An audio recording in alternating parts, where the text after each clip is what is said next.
Welcome back into the GSMC Sports Podcast as we head into our final segment of the day, where I want to touch on the 18-game proposal for the NFL, where it seems like this has been a little bit, in the making over the past handful of years, where the NFL obviously added 17 games in the 2021 season, I want to say. It was either that or 22, but we saw a reduction in preseason games and added it to the regular season instead, and now it seems like we may be headed for an 18-game season, and the players haven't necessarily been on board with that. Ryan Kelly, the center for the Indianapolis Colts, who is an executive member of the NFL's Player Association, sort of spoke out about this already, talking about how until you actually suit up and put yourself through the amount of work that it takes to play in these NFL games, you shouldn't be making decisions on how many more games we should play. And I do think that there is definitely a health concern in terms of playing in these games. The reason why the NFL is significantly the shortest regular season out of the major sports in America is because of the fact that it is an extremely physically taxing sport with the contact and everything. And, there are going to be people out there who say, yeah, well, the NFL is sort of turning away from the physicality where they are implementing rules that take away from it some. Yes, true. It's still football, though. And as much as they're going to, ban the hip drop tackle and such and make these other types of adjustments to try and make the game safer, it's still a dangerous sport inherently, and I don't believe that any amount of rule changes is going to be able to change that. So ultimately, I think that we are headed inevitably to an 18-game season. Now, the NFL currently has a collective bargain agreement with the networks that will run through at least 2031, I believe. So we wouldn't see the 18-game season for, a number of years at this point. But I think that that's probably where it's going to be headed. Should they is definitely more of the bigger question. And ultimately, I feel like if they do that, the number one thing they are going to have to take into consideration is the idea of you got to add another bye week. And obviously the NFL is looking at all different types of angles as to how to make this thing work in the long run. Now, the second bye week is just something that has to happen if you're going to continue to put on games. 17 games is already a lot, but going to be interesting. An idea that's been thrown out there in a couple different, variances is the idea of having a universal bye week, and maybe that would make things easier for the schedule makers, but having one bye week that every team is off in the middle of the season, which pushes it back, which will be important later in this conversation.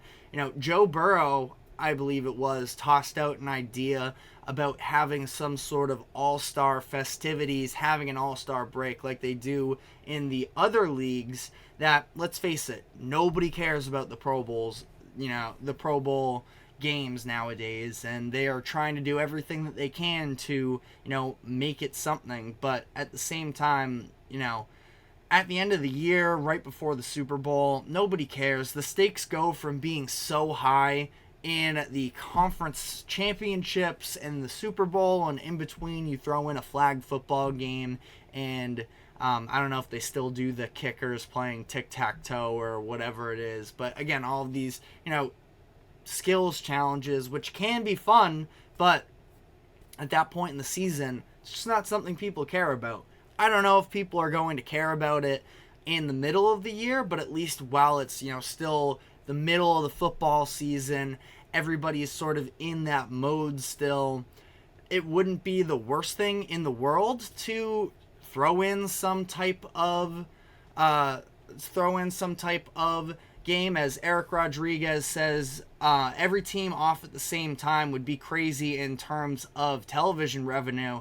Definitely, which is why I think that the NFL would probably have some hesitations. Now, this idea of a universal bye week would coincide with the fact that they would be adding another game to it as well. So as much as you lose television revenue for that 1 week, ultimately, they would be getting a whole nother week of games out of it. So I feel like it would offset. And also, when you talk about television revenue, like, I would be so curious to see if the NFL makes anything from these, Pro Bowl appearances and such. Again, I think that there might be a little bit more interest if it were in the middle of the season. We have another comment from Kelsey. Are the players okay with a longer season? I don't think so, ultimately. Again, this is going to be a situation, and we saw this to some degree when the NFL decided to expand the season to 17 games a couple years ago, that they are going to, I think it's going to happen, and I think the way that it's going to happen is that the NFL is going to give up some other types of rights where I believe there was more protections on guarantees and such, and removing a preseason game that NFL players didn't want.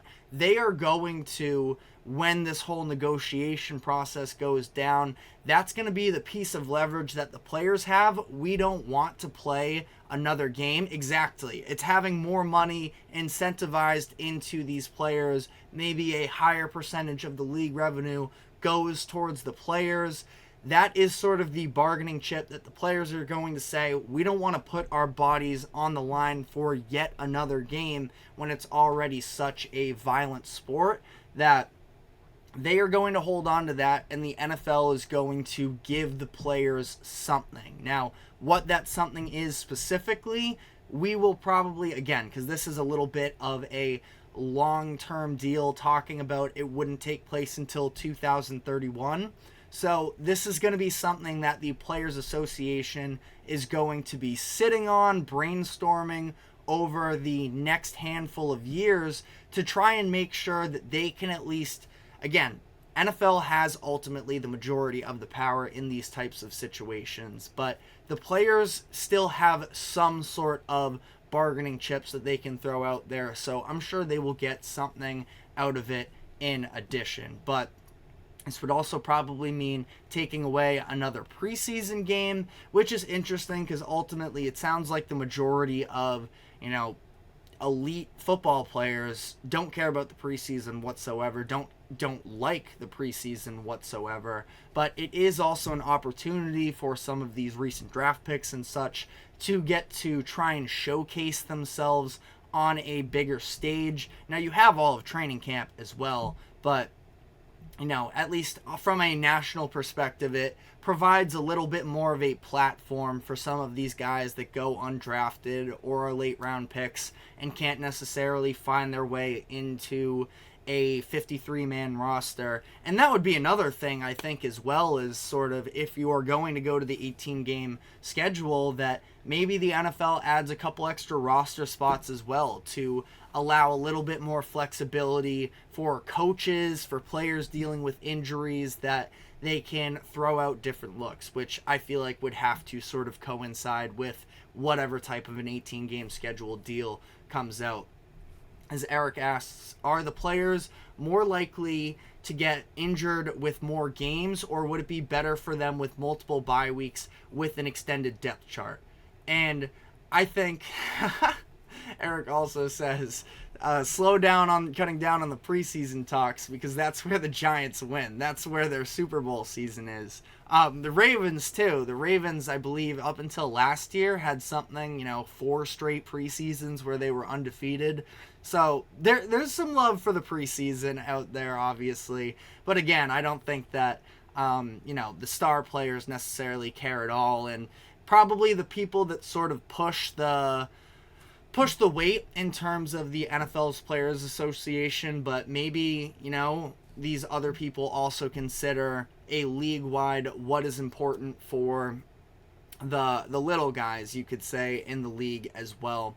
I think that ultimately, in terms of the idea of whether players are going to be more prone to injuries with an 18-game schedule, I mean, probably to some degree. Now, it does also, I think, with an expanded roster and with an extra bye week, does provide a little bit more leniency in terms of, being able to, if there are more games, the fact of the matter is, and obviously ask a baseball fan about this question, the more games there are, the less important every single individual game is. So it doesn't feel quite as do or die, and that's one of the great things about the NFL, is that there does feel like there is such a level of urgency with these regular season matchups. But you are playing the injury game, absolutely. And it's not like we haven't seen injuries in practice as well. So, again, injuries are going to be a part of sports forever, especially so in the NFL. But there are going to be pros and cons that, again, this is going to be a conversation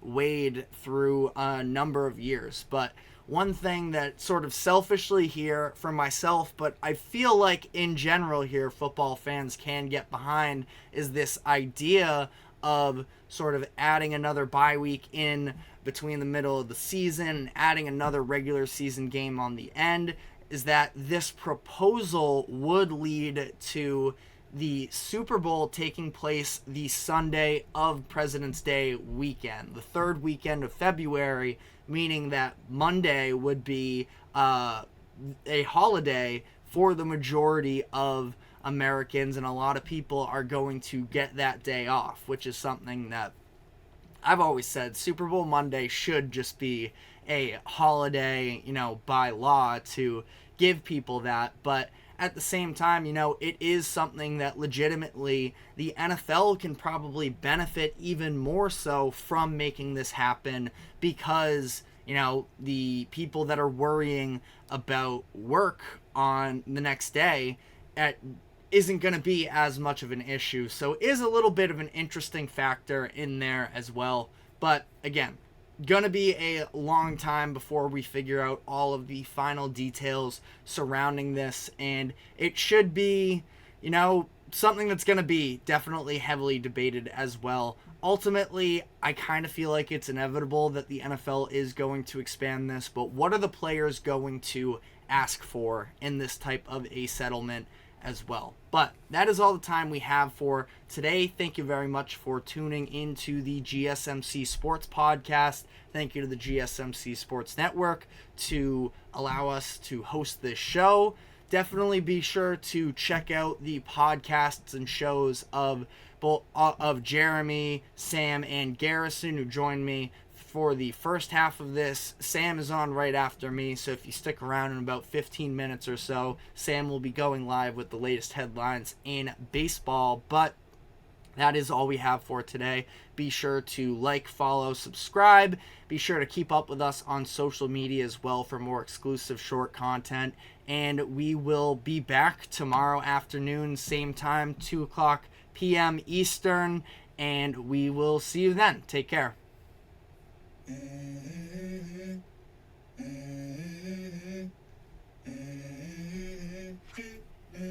Let's go. I wake up to a little bit of drool on my pillow, feel like it's gonna be a bad day.